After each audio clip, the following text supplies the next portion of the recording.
come. Vindhya ma'am is already there on the call.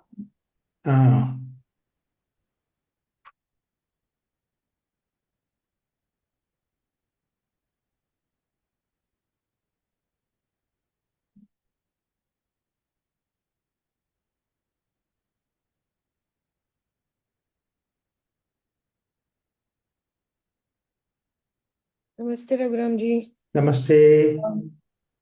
Raghuram ji, all set, good to go. Okay.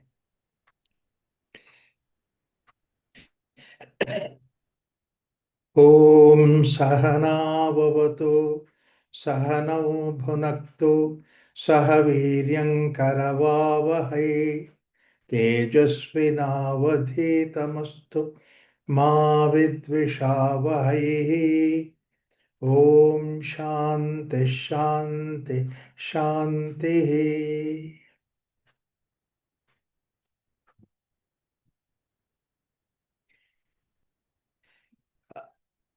Unmanifest,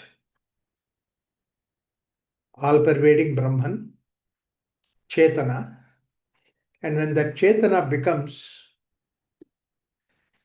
to the manifest level, there are two different type of actions that Chetana has. One way is Padarthagata, that's what is the focus towards the matter, and the other is Atmagata, that means towards the Brahman.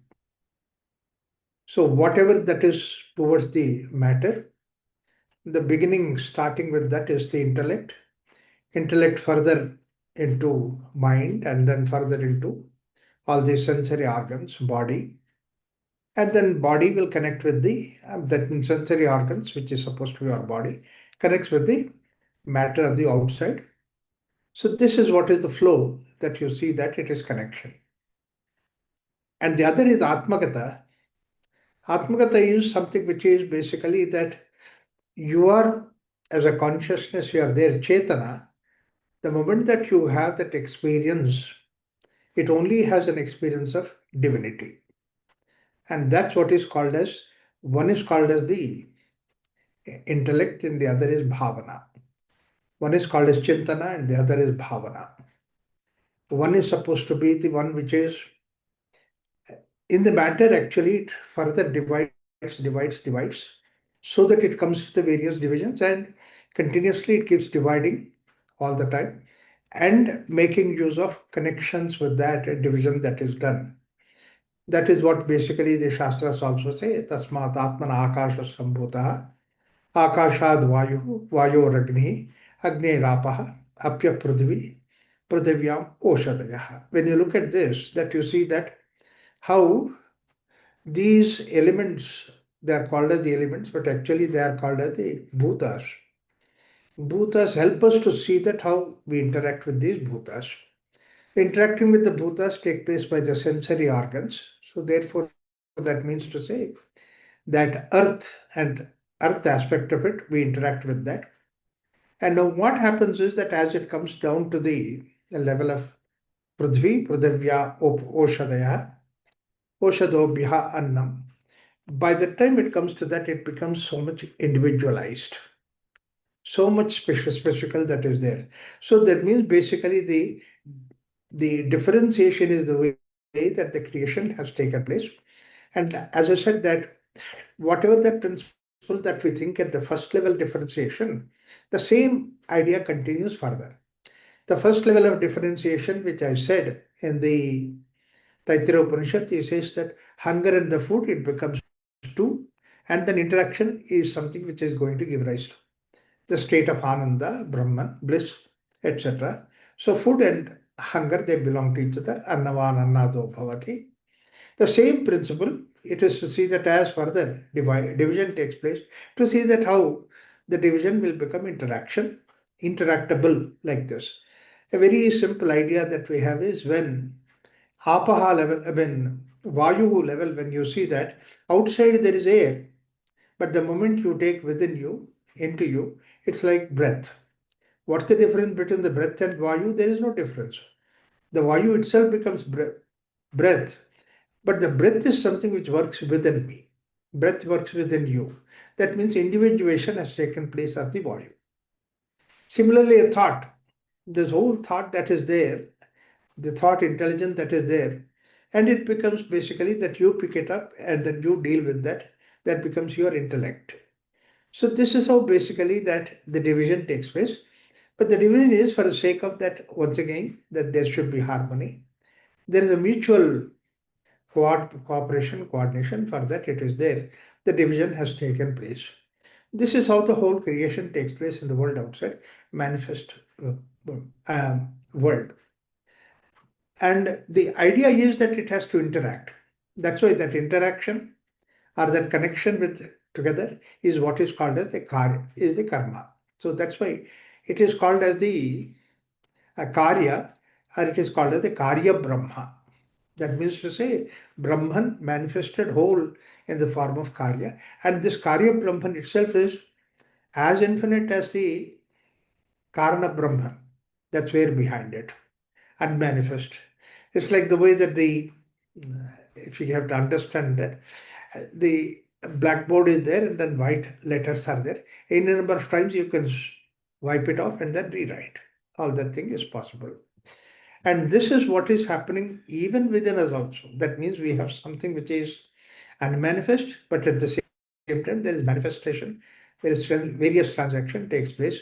So both these things are there. One is called as Karya Brahma, and the other is the Karana Brahma.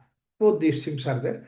Or in other words, we can say that one is called as the Vyakta Brahma, and then there is something what is called as an Avyakta Brahma, or uh, Vyakta Purusha, Avyakta Purusha. Both these things are there. Now, like for example, in the egg, the whole chicken is there, but it's the Avyakta form. And Vyakta when it comes to the chicken. In the seed, there is a whole tree is there, but then when it comes to the seed, becomes the tree, then the whole Vyakta form is there. So like this, in the nature that you could see that both these things are available. And probably the same thing can be useful for us to see that there is one portion within us which is, and before even going for that, I would say that there are so many things which are avyakta, but form is there. But then they do not become vyakta. Like, for example, every seed has a tree, every egg has a chicken, but then they don't manifest. They don't have to manifest. That's what Krishna also said in Bhagavad Gita. Out of million people that is there, one will come in this direction. Manushyanam saseshu kasyat yatasya siddhayat. So that means that's what is the proportion, it just goes on. It's wonderful, it is acceptable. So this way, basically what happens is that something manifests, something doesn't manifest. When you look at this, it does not manifest, but it is there, it's very analogous to the dream that we have.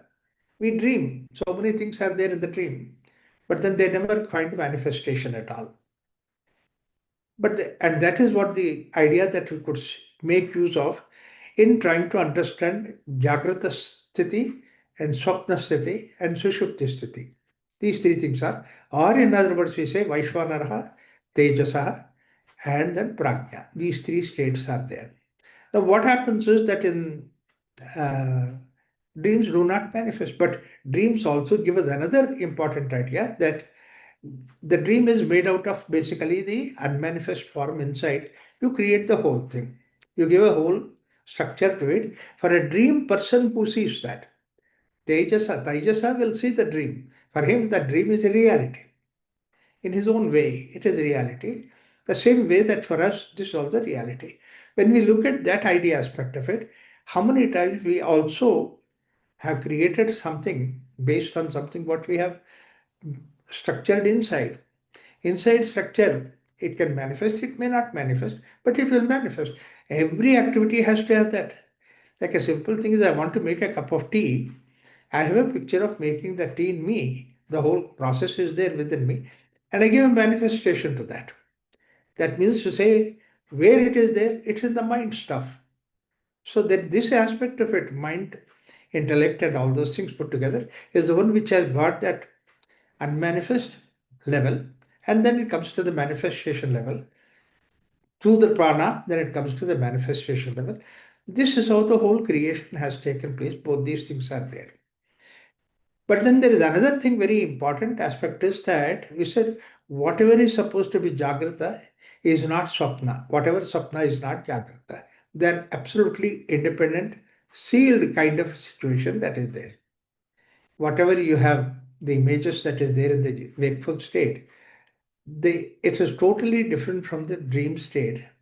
You might have the similar kind of picture that is there, everything, but the dream world is totally different. You cannot replace it. You cannot bring it down to the wakeful world.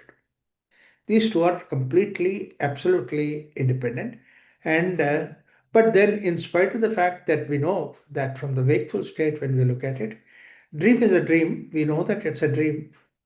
In spite of it, dream will not go away. It still stays there. The simple thing is, the day that you think that the dream should go away, then that day, the whole creativity that you have also goes away.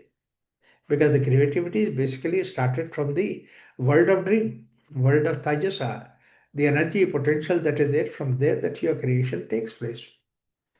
So imagine that's what is the way that we say, so that the world is created. So these two things are there. That's why Advaita is supposed to be the Brahman that is there. But the manifest world, Karya Brahma, is supposed to be manifest world, it is there. Similarly, as much as the Purusha is there, unmanifest Purusha is there, so much is the manifest Purusha. So that's why there are two Purushas that are there. This is what in 8th chapter Bhagavad Gita Krishna brings about it. But later on in 15th chapter, he concretizes the whole proposal that is there.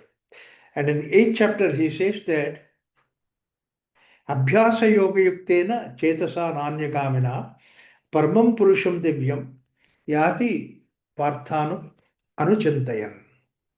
So this is what is the 8th chapter Krishna brings about.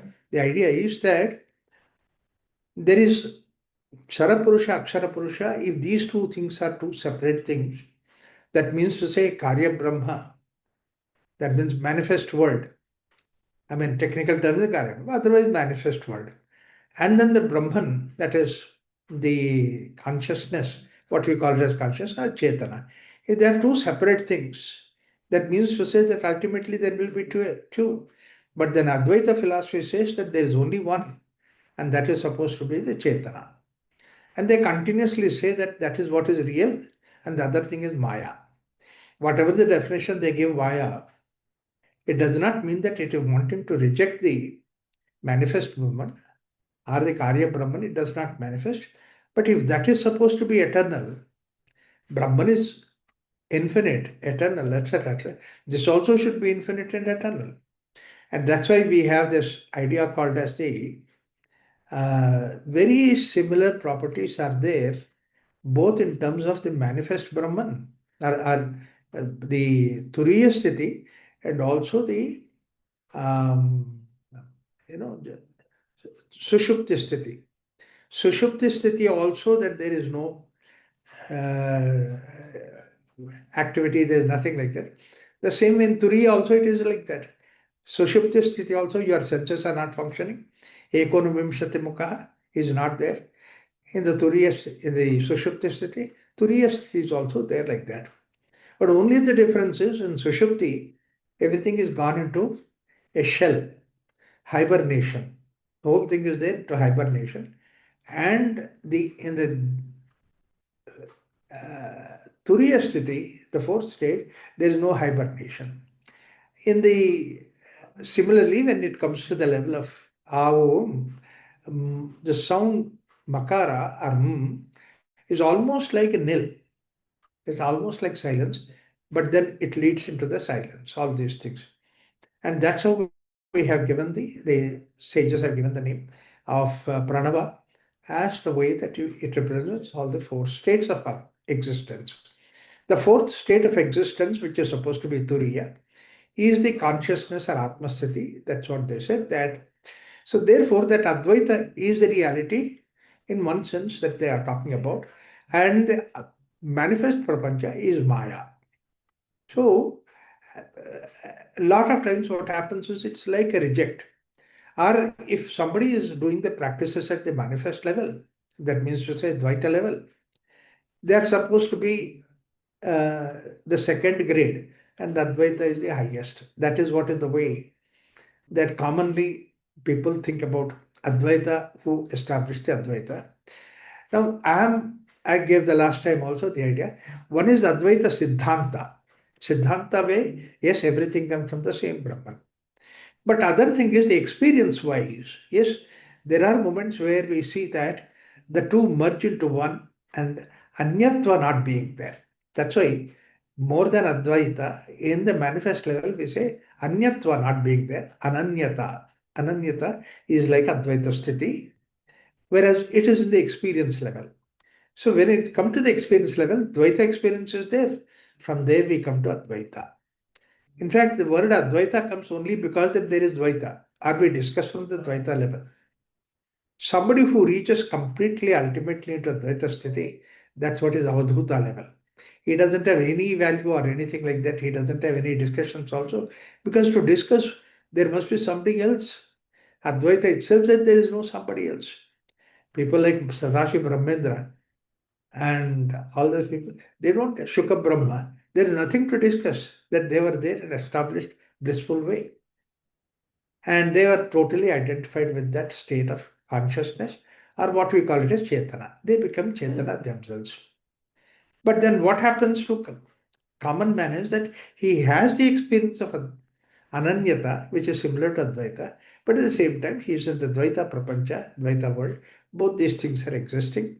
So that means to say that this Karna Brahma, Karya Brahma, though they are totally separate, they are independent themselves, but they are from the same universe. This is what the idea that he says, Abhyasa Yoga Yuktena.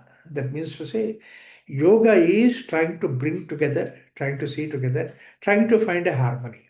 That's what is yoga. Abhyasa Yoga Yuktena. That means to say, by some means or the other, by some technique or the other, when we are trying to put together, at that time he says that Paramam Purusham Divyam. Divya Purusha, Parama Purusha is the one that is what is the experience.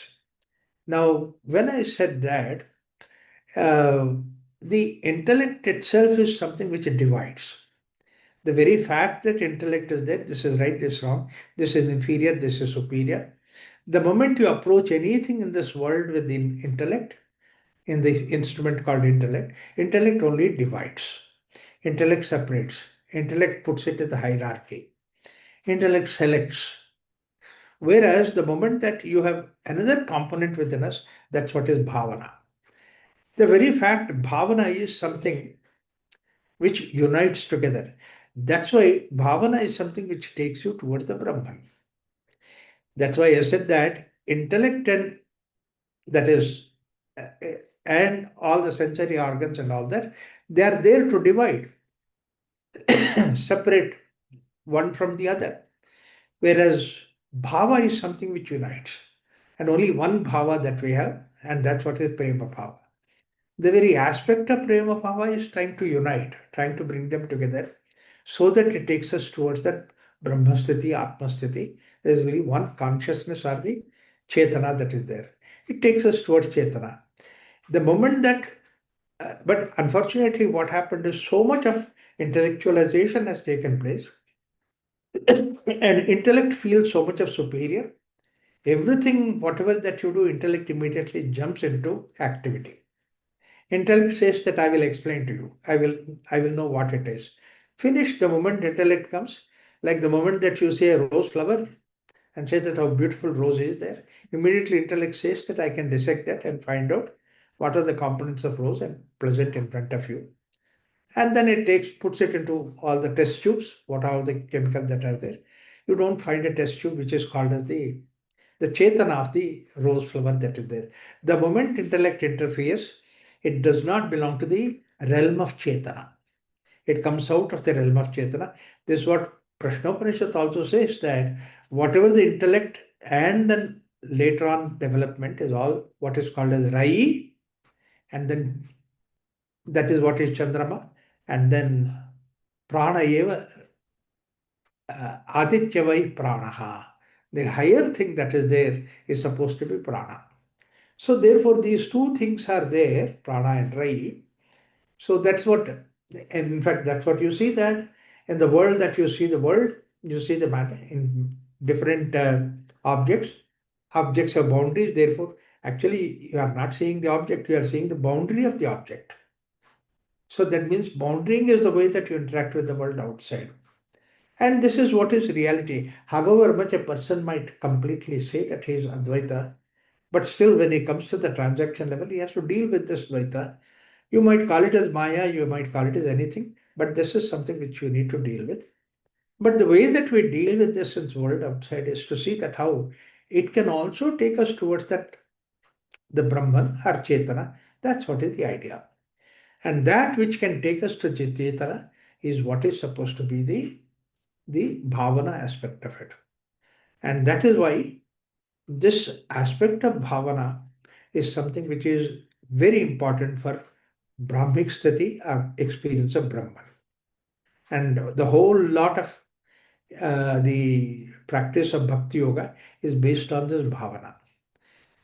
Unfortunately, what happened is that people who did not really understand the aspect of bhavana, they projected this bhakti sadhana as that we assume that there is a God who is all powerful, who can do all those things. He's a wish fulfiller, so that you go to him with a wish, therefore he fulfills a wish. So this is what is the intellect tries to present this particular thing. But that's not the way. You don't go to the God because that he fulfills the wishes. It's not like you go to the supermarket to buy the things. And unfortunately, what happened is the presentation is also like that. The idea they said that there is what is called as Kalparuksha. Kalparuksha, you sit under the tree, anything that you wanted, that you get it. It's like a supermarket. The same way God is there, that every stotra, every stuti that they have written, they always at the end of it, they said what is called as Phalashuddhi. Phalashuddhi means you ask for, you provide your the recommend letter of demand, and then he will fulfill the demand. Unfortunately, that's not the part of Bhakti Yoga. That is necessary in the case of the world, but just dealing with the world, but that's not really the idea of Bhakti Yoga is that your bhavana is something which will take you towards the experience of Brahman, experience of oneness of everything that is there. Though there may be several things, but all that becomes oneness. And that oneness is what is called as harmony. It's like the way that all the parts of that, in fact, you just put all the parts together from the flower that you deciphered, that you have in the lab that you separated into put all those things up together, it will never give rose to you. Because rose is something which is beyond all these things, parts putting together. And what is that which makes a rose is something which is extraordinary. And that's what is basically the Brahman. It's like the way that just because that water and hydrogen and oxygen put together becomes water, it's just not, you just put the hydrogen and water to oxygen together will not become water.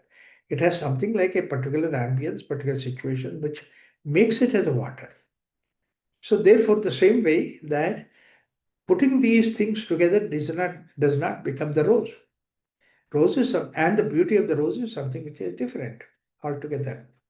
And God did not create the rose by putting these things together. It just evolved out of Brahman. It came out of Brahman, the consciousness that comes out, or from Chetana. It comes. That's why the moment a flower comes up, you see the Chetana.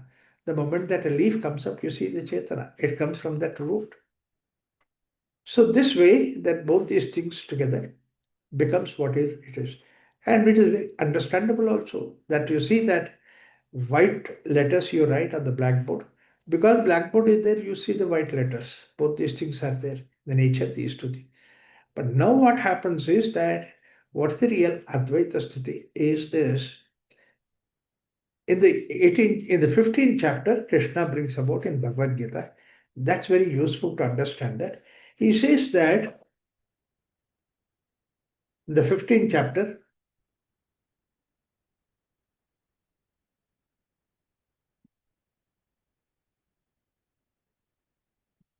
Dvayamo Purusha, in the 16th shloka, in the 15th chapter, it says, Dvamimo Purusha Loke, Ksharakshara Evacha, Ksharaha Sarvani Bhutani, Kutastha Akshara Uchyate.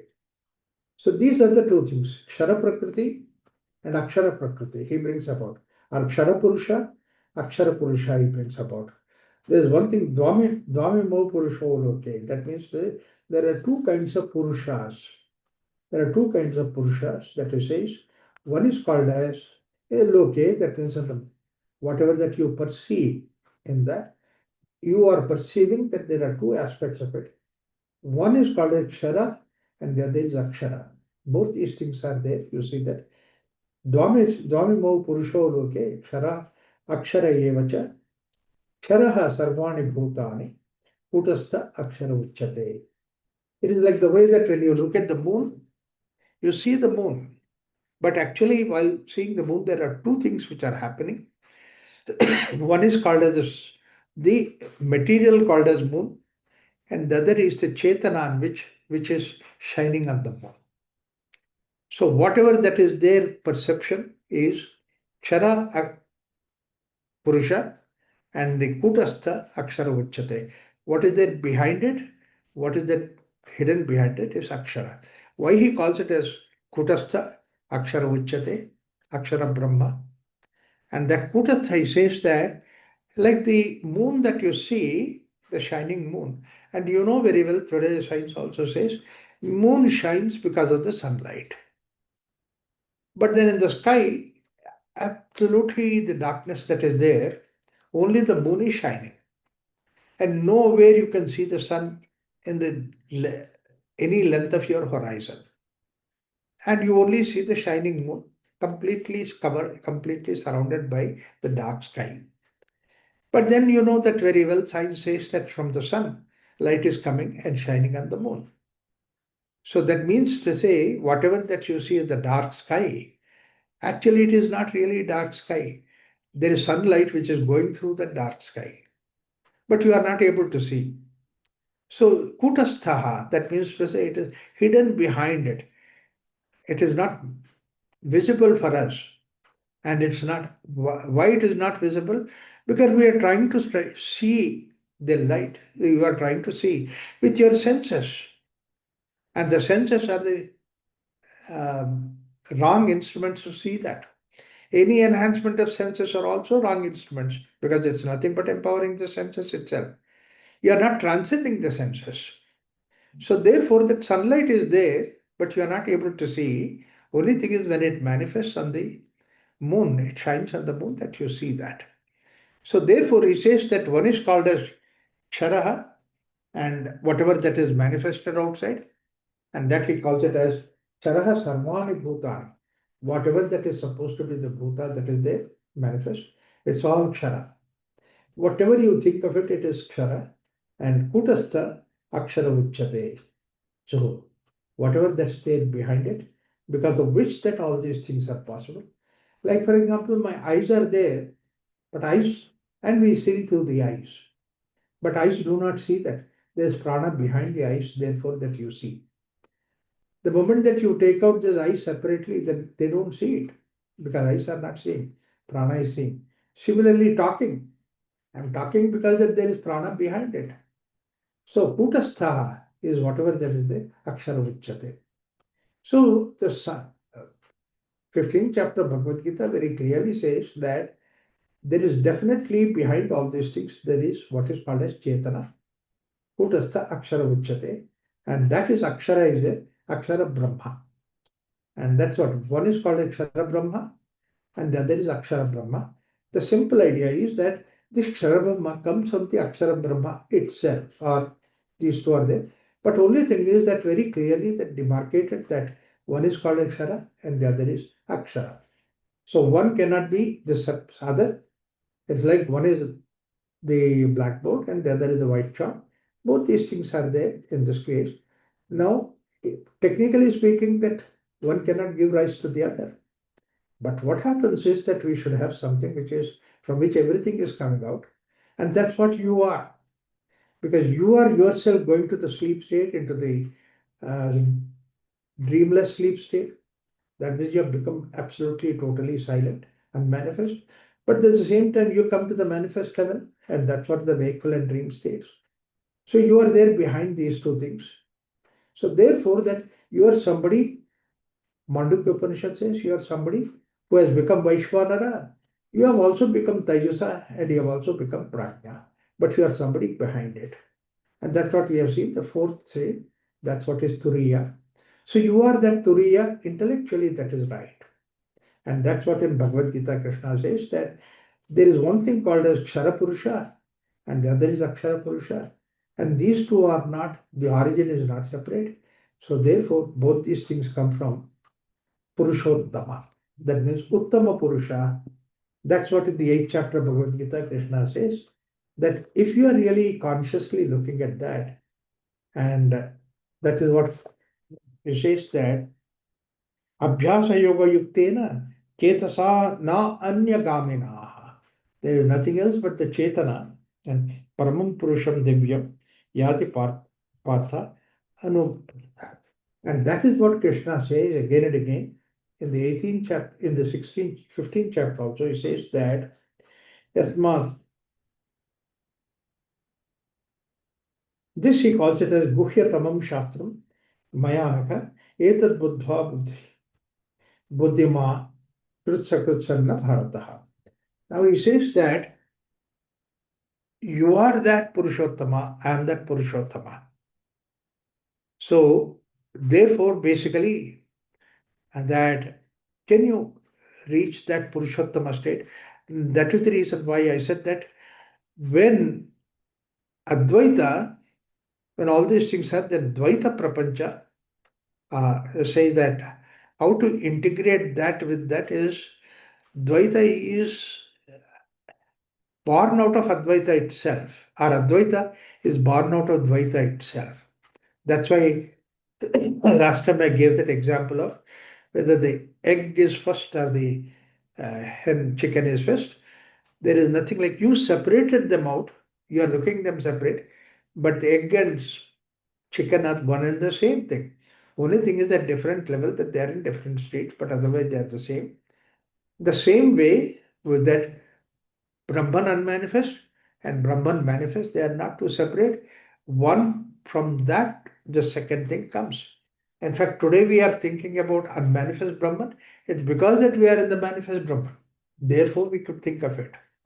But in what way we can experience that, bring it to that experience of unmanifest Brahman, is when we have the bhavana. Intellect will only take it towards the division. Intellect will not integrate. Only the way integration is possible is by bhavana. And we have whole richness of bhavana within us.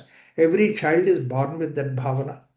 Every actually creature is born with that bhavana.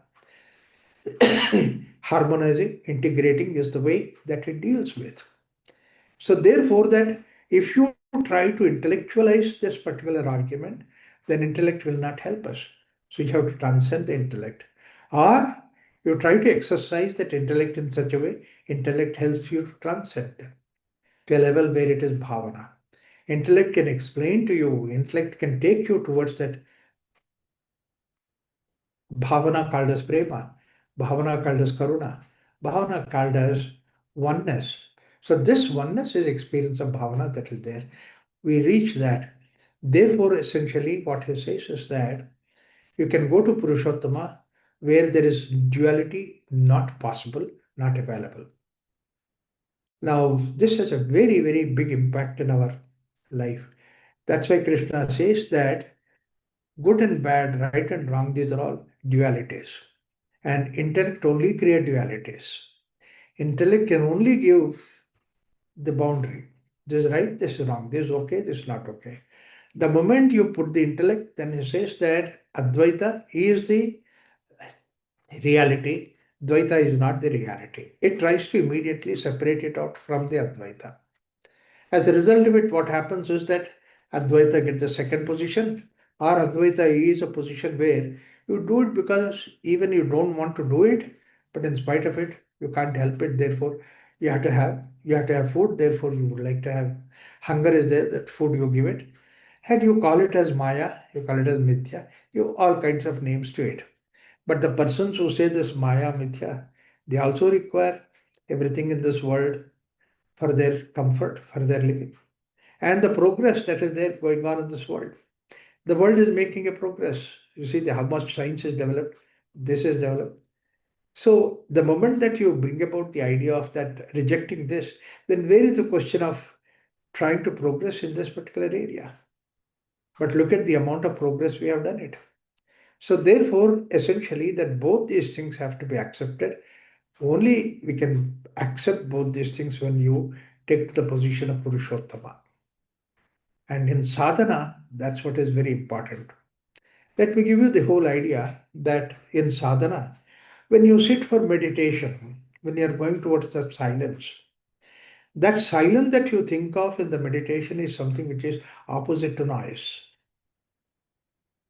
So you are holding on to one and rejecting the other.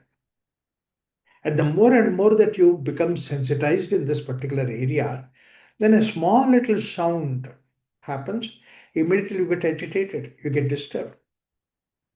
You see that that is not Brahman, that's Abrahmasthiti which is coming and interfering with you.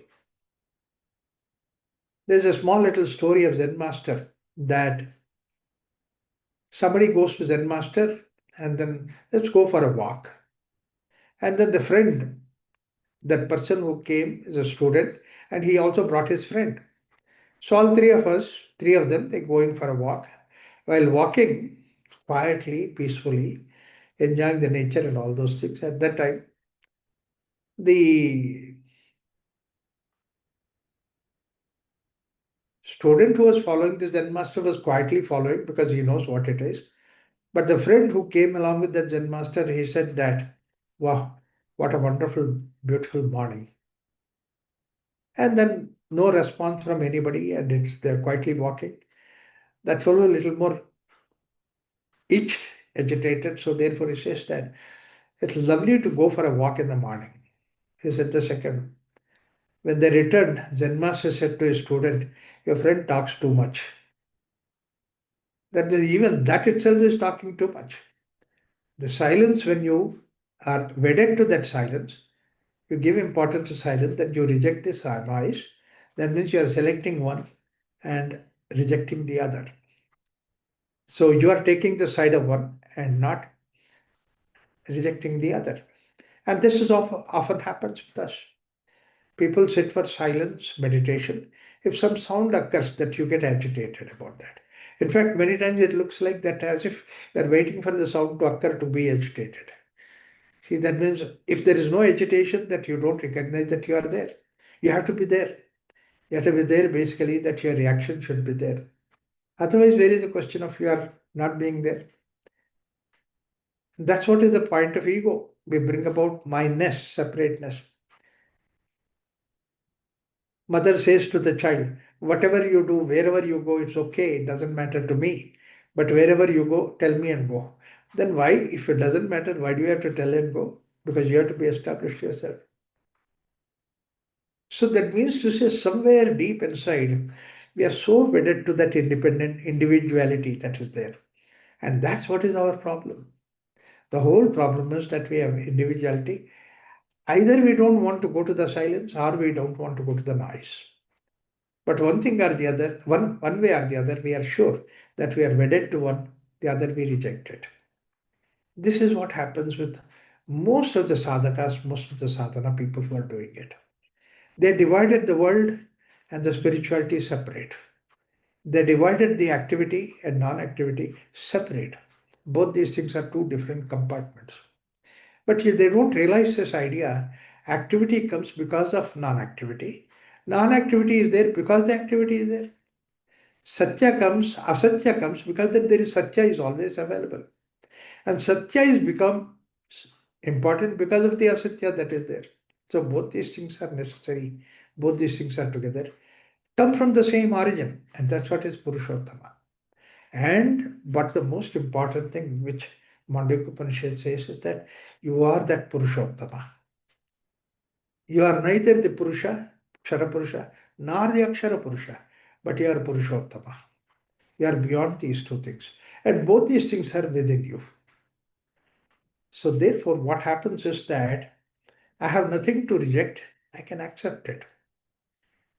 If some people say that, oh, this all satsang is spiritual group, I don't want to go to the other group where this kind of knowledge is, this is not the discussion that's going on. You are discriminating. That means for you, one thing is good, the other is bad. Good and bad is divided. Is there a way that you can rise above both these things to see that you become one? Everything. I tell you, in sadhana, the highest level of sadhana is that Purushottama Yoga aspect of it, feeling of that Purushottama sthiti. And that's what you are. That's when you become. After all, what the God has created, the God has created the wonderful coconut water, but on top of it, hard shell is also created. It is its purpose, it's doing its job. The water is it's doing its job. For the purpose of drinking, that you take water. It's not that you reject the other. Somehow the rejection comes into the picture. One is right, the other is rejected. That's why, somehow this dvesha comes into the picture. I don't like it. Kshara, I don't like it, or I give an inferior position for that. This is what it comes. Like, for example, you tell the child that, anyway, before going, have a banana. Banana is sitting on the table, and say, have a banana, and then go sit. The boy says, I hate banana. I said, the banana is doing nothing, sitting at the table, nothing else. But then you hate. As banana which is quietly sitting, you hate it. What will you do? If somebody says something, you murder. That means to say, they are inbuilt with that hatred just because that you like something. When I was working as an engineer in airport, I used to have a boss. Nice boss. But an airport is a place where everybody comes, and then sometimes people would come, very nice people. And some ministers would come, Air Force people will come and all that. So an air commodore came and then he was very nice, talked to all of us, lot of jokes and all that. I told my boss, air commander was here. He's a nice person. Immediately this person immediately felt, am I not nice? Oh, if I said somebody is nice, it does not mean that you are not nice. Then onwards I realized a lesson that whenever I have to say somebody is nice, I have to tell him, sir, you are very nice. Other person is also nice. See, this is what is basically dvandva happens within us. Krishna says beautifully, dvandva atitaha vimatsaraha. That's what is the idea. We have to go beyond that. Only thing that we can go beyond that is when we don't separate egg from the chicken, we don't separate seed from the tree. They both belong to the same. There are different stages in that. And that can only happen when you rise to the level of Purushottama. Very, very important for us. Those days when I was earlier doing my sadhana very intensely, deeply, when I was there at home, and almost like 7, 8 hours, 10 hours, where I used to sit for meditation, wonderful feeling and all that. Afterwards, when I come outside to the normal, then I would, I was always my father would talk about, the property, this, that, and how all these things. I never was interested in that kind of a talk. So I avoided him.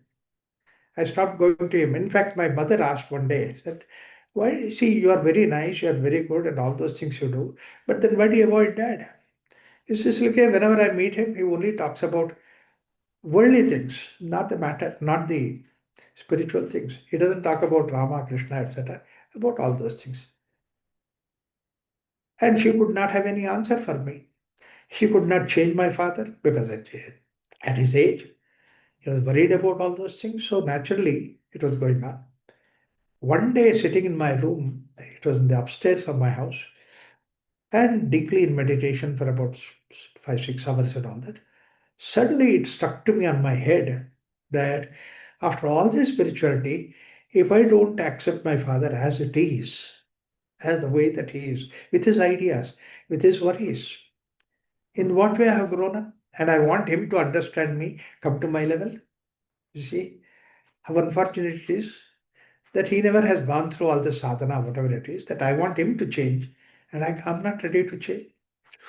Wow, that was like a bolt from the blue. I felt so struck with that idea. No, immediately I went out of my room, came to my mother. In the kitchen, she was mixing coffee.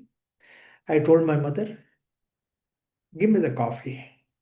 He said, she immediately, hearing my voice, I saw that she is frightened.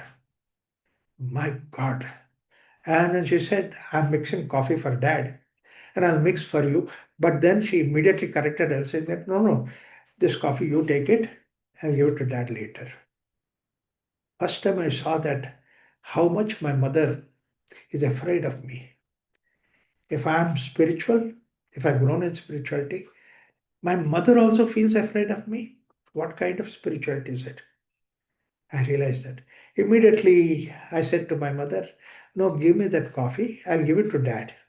You bring my coffee. You make it for both of us. Bring it there. Come sit down. And then she made that coffee, gave it to me. I took that coffee to my dad and kept it in front of him on his table. The moment he saw my hand there, like an electric shock, he looked at me. And first thing he asked is, what happened to mom? Wow. I could see the concern in him. Because I brought the coffee, something must have happened to mom. Immediately I softened down. I said, no, no. Mom is preparing coffee for herself and myself, so she will bring it. I thought, meanwhile, I'll give you the coffee. I brought it to him. I sat down with him. He could not believe that I'm sitting with him. I brought his coffee. My mother came with the coffee. Then that was the first time I told I felt my dad, let him speak what he wants to speak. Let him not speak what I want to speak. And you know how beautifully that we blended that day? It was so nice. He was completely confined to wheelchair, and because that I completely allowed him to be what he is, what is nature, what are the beautiful things that are there in his life, what are the complaints, what are the perception that he has, all those things one after the other that came up. In just about a month, we both were playing badminton in our front yard. He could really stand up from the wheelchair and started playing. The whole village was started watching that what has happened to the doctors. And he is now playing badminton. That was the kind of leap that has taken place because the simple thing is that I considered him, what he talks is Brahman itself. I have no rejection at all. That's why Krishna says, Adveshta Sarva Bhutanam. Dvesha is something that is there within us. I might have become Advaitin, but the moment I become an Advaitin, because I became Advaitin, I have Dvesha for Dvaita. That means I still have a Dvaita only. And the most important evil of Dvaita is hatred. I accepted it. That changed the whole family dynamics. World has become a wonderful place to see. This is what is the level that you can rise from the level of Ksharapurusha to Aksharapurusha to Purushottama. You are that Purushottama. You have no duality behind it. So when we really understand what is experientially, what is Advaita Sthiti, there is no duality behind it. Where is the question of accepting one, rejecting the other? Accepting the chicken, rejecting the egg? It's nothing like that. So both these things are there. When we do that way, world needs people like us. World needs people who accept the world, not the people who reject the world. So therefore, that the whole sadhana is this way, rising to the level of where we accept both the world and then beyond. One who has this experience only can give a guidance towards the other to the other. That's why it says that one who has this kind of a kind view, that means to say bhavana, towards the world outside, they can only really make the world to go towards the spirituality. This journey is continuous. This is one aspect of it in the day to day. But the most important aspect, which Bhagavad Gita Krishna brings about, in the 8th chapter itself, he brings about that idea that death is something which is a very important demarcation. Death is something which is an extraordinary, wonderful boundary. Of all the boundaries that you have, rich or poor, the boundary is there. Knowledge or no knowledge, that's boundary. Or you are my man or not my man, it's another boundary. All these boundaries are there. Of all these things, death is the most important boundary that we have. The death is something which separates within you what is supposed to be the idea, what is kshara aspect of it, what's supposed to be the passing aspect of it, creation aspect of it, and at the same time, it separates what is akshara aspect of it, what is something which is the not dying, not changing aspect of it. That these two aspects are separated by the death. Death is something which really takes you away from this. What is kshara, what is completely destroyed, and then take you to that level where is akshara is there. That's beyond. So therefore, essentially, more and more that we identify ourselves with that akshara aspect of it. That means coming and going aspect is not there. With that we identify, then what happens is death is a wonderful passage from one to the other, and that becomes our purpose and idea of goal of life. So how to go that? It is like the way the world outside is like a pendulum which is swinging back and forth. And at the center point, every time the pendulum swings, it goes through that central point. Because when you see exhalation before inhalation, there's a point, that's the central point that is there. That's what we learn in pranayama. A thought and thought between that there is a silence that is there. Always at that silence portion is there in between, stretch portion is there in between. Once you identify with that, then this passage becomes like a simple going. Such a person is a person who is really realized, self-realized. That means to say, death is in his hands. As he says that ichha mrityu. The idea is that where he says that, oh, I am both these aspects are there. Now I've been dealing with the kshara aspect of it. Now let me deal with the akshara aspect of it. Let me go with that and then go that. There's Kshara Purusha, Akshara Purusha. Because I'm Purushottama, I can go from Kshara to Akshara very easily, naturally, spontaneously. This is what is the idea. Krishna says in Bhagavad Gita, Bahuni me janmani vyatitani chavasa Arjuna. Hey Arjuna, you have also gone through several janmas. I have also gone through several janmas. But tani aham veda sarvani, natvam vedasu. I know it, but you don't know it. Our whole problem is we don't know to pass into the death. When we consciously pass through the death, consciously we come back to the life. That means to say, consciously coming back to the life is our choice. Therefore, every moment of life becomes celebration. A person who identifies himself with that Purushottama is a person, for him, life is a complete, continuous celebration. That's what has happened.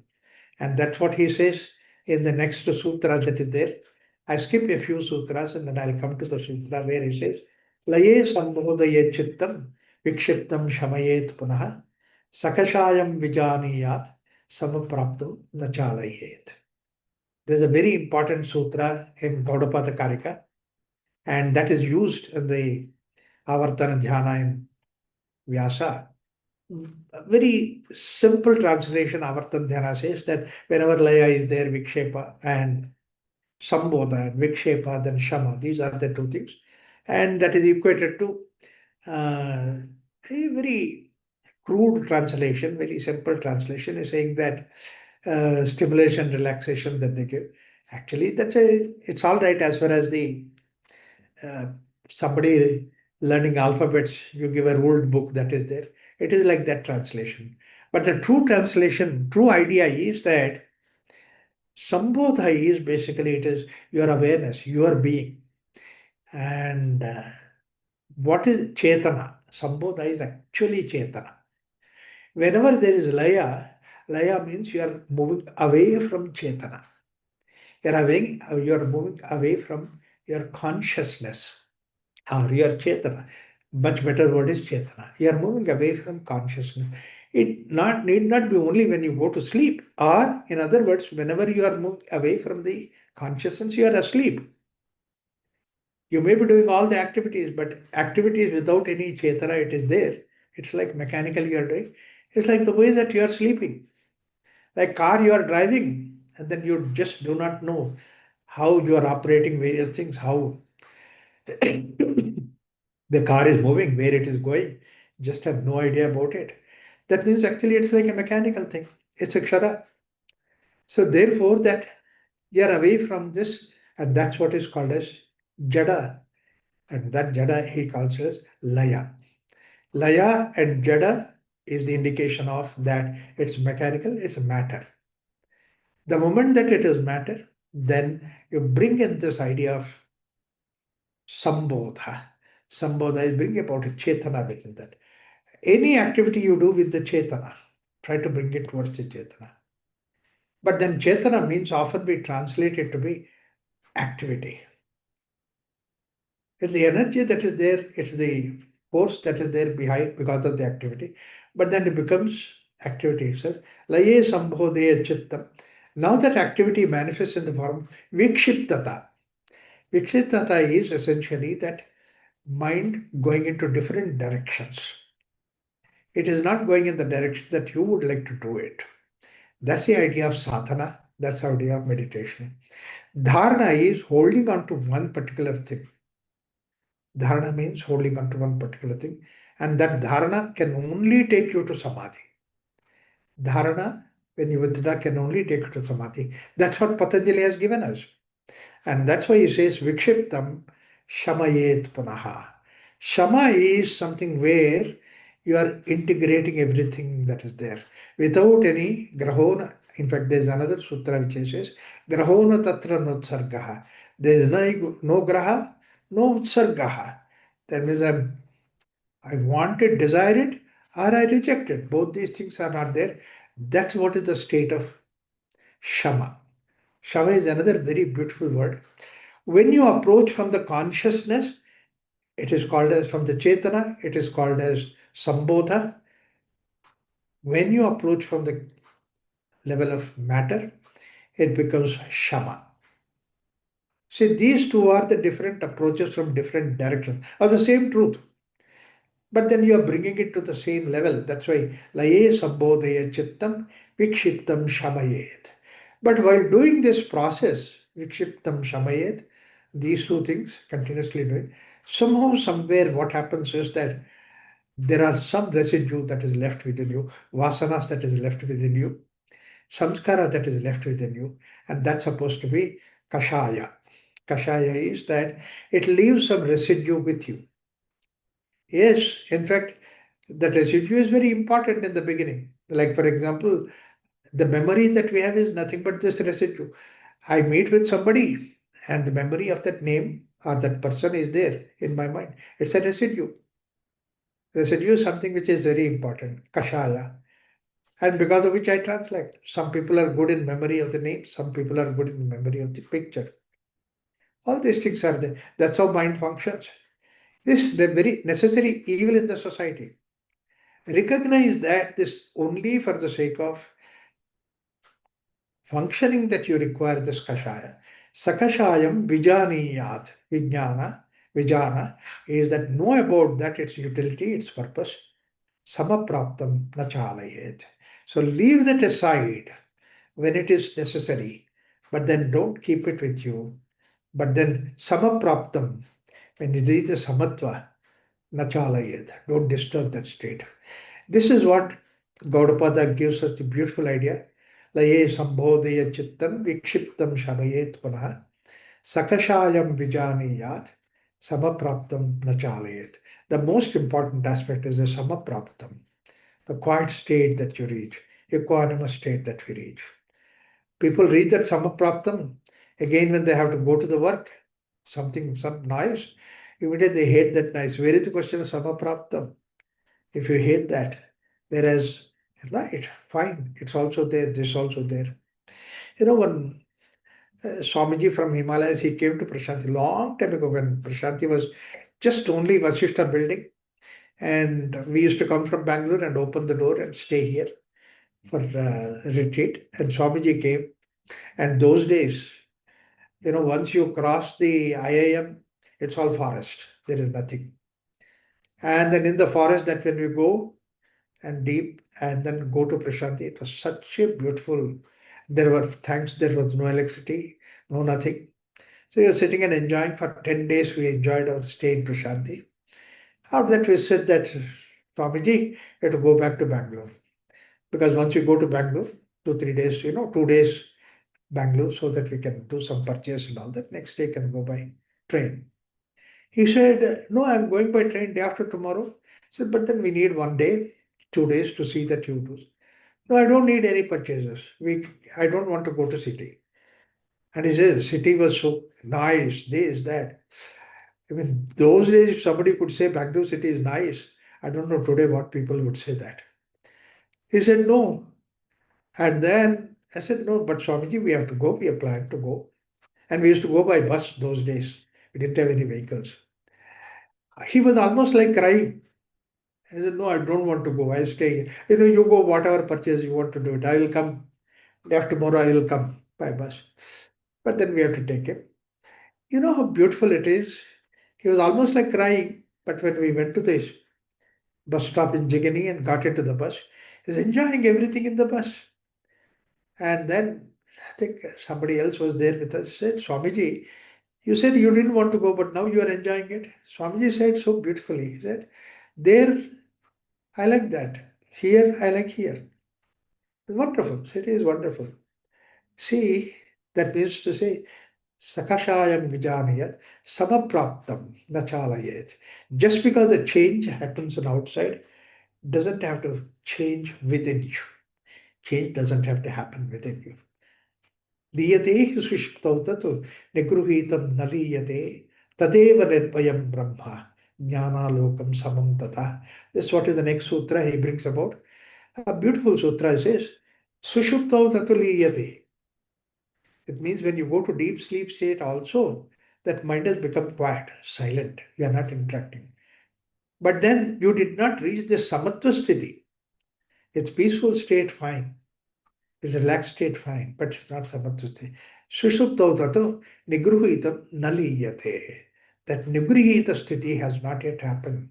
Whereas tadeva, when you reach that, in the consciously you reach that state. And that's what is a state, to grihitam tadeva nirbhayam brahma.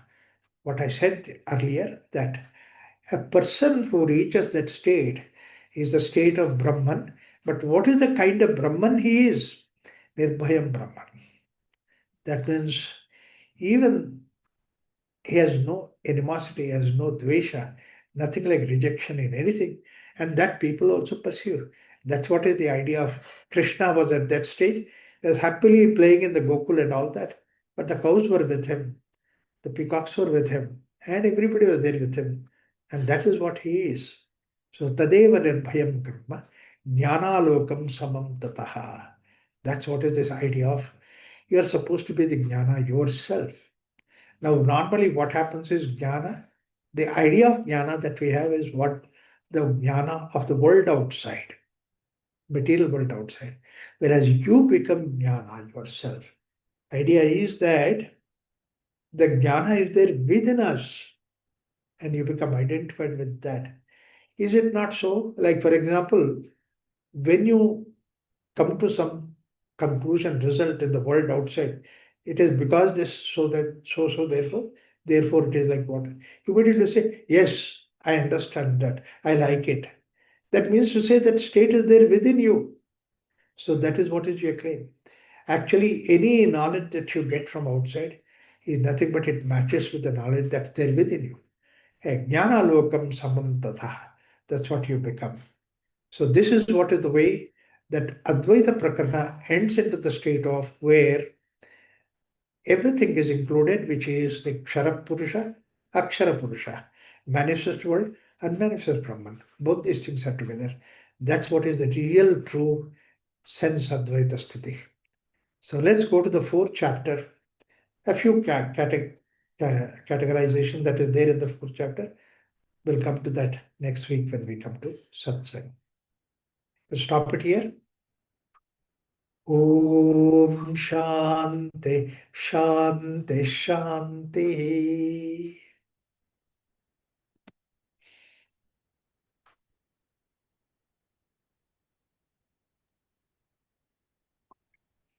So any questions, anybody? You can just unmute. Raghuramji, you talked about this accepting the other person. When the other person is a controlling person, like a partner or a parent or a friend who wants to establish that control over us, then how do we accept that? Because there is so much of intrusion happening into our personal life, and You can be peaceful, but at the same time, you can make them understand that you are somebody who can't be controlled. It's like the way that I want to hold wind in my hand. I can make a fist, but I can't, I can't hold the wind. They can make a fist, but then they can't hold the wind. We become like that. 10 times they say that don't go, but 11th time we have to go, you just go, finish. It's not because they said don't go, or not because that you need to go, you go, finish. but then we also have to face that repercussion of It's all there. It's okay, fine. Because what is important is what you do it. What is required for that? We know that very clearly that there's something that we need to do it. Do it. So it's Then what happens at that point of time, what really happens is now we become very judicious ourselves that we do what is really genuine. We don't do something which is not genuine for us.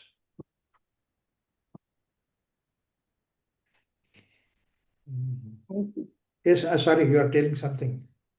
Yeah, it is accepting the person, but the views of theirs can be rejected.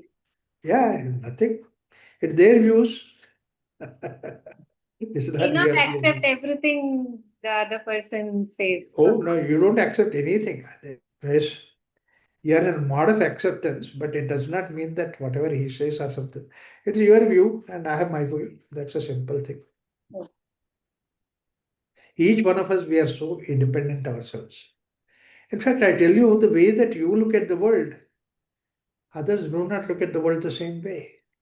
There may be somebody who is very close to you, like that. True. Thank you, Ratan.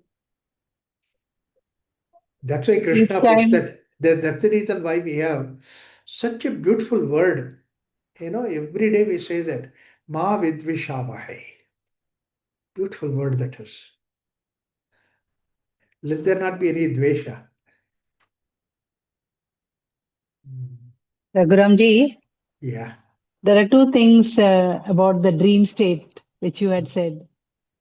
Last 2 weeks back, you had said that our suppressed emotions Right. come up as a dream, and today you said that our creativity is because of we are able to dream. Yes. So, right. Can you help me explain that a little more? See, anything that has come up into the Stula world, it has got a Sukshma at the background. Sukshma world. Like, for example, a simple cell that comes into the mother's womb has a whole picture of the being that is there, but it is in the form of unmanifest. And slowly it grows and then manifests in the form of a child, and child grows into somebody who is big. So therefore that means it is there in the unmanifest form. Dream is like that. Dream world. But not that every cell has to become a child, every seed has to become a fruit tree. It doesn't happen. The same way that category of dreams can never happen. But many times the dream that has given hint to us manifests in the form of, so I find out that I hate somebody in my dream, then I laugh at saying that why am I hating somebody? The dream has given me a hint not to hate. It manifests in the form of world outside. Simple like that. But much more deeper than that, which the advantage of dream world, the greatness of the dream world is a state where you could create everything because of your emotion behind it. If your emotion can be so strong, the creation, why we call it as dream world is the dream world is that it is less uh, less uh, mm, this thing brightness compared to the wakeful state. That's why wakeful state is much more brighter than the dream state. Therefore, this is not dream. This is wakeful state. Or the wakeful state, you say that that's a dream, not wakeful state. But in the dream that you are having it as good as a wakeful state. Okay. Now, what happens is if your dream can be, or that subtle world can be so strong that your desire can be so strong, you can concentrate so much, or you can manifest so powerfully that dream world itself is something which becomes like a vision of God, vision of whatever that you do for many people. See, when Mirabai says that she has seen Krishna, and Tyagaraja says he has seen Rama, they have seen Rama, and it's not like a dream, it's like that better than the dream. That's why Ramakrishna Paramahamsa gave a very beautiful example saying that if there is anything like dream, he says to Vivekananda, seeing you is a dream. Mother Kali, God is not a dream for me, is reality, greater reality than what you are. This is what consider. Many times we can have that.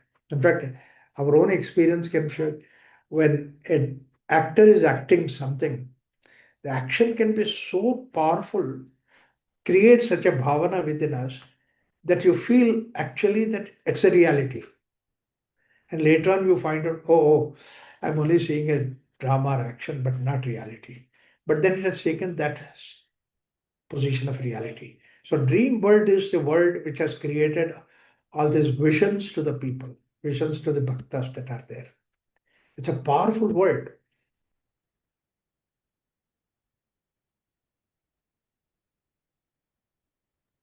Yeah, thank you. And I think every time we listen to you, there is some questions in the mind, but your talk, I get an answer as to how you deal with the situation. Right.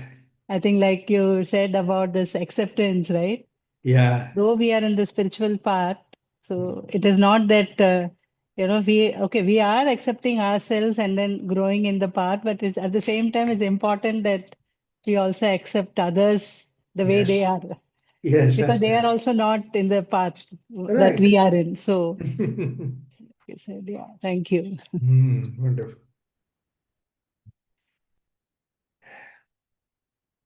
Lovely.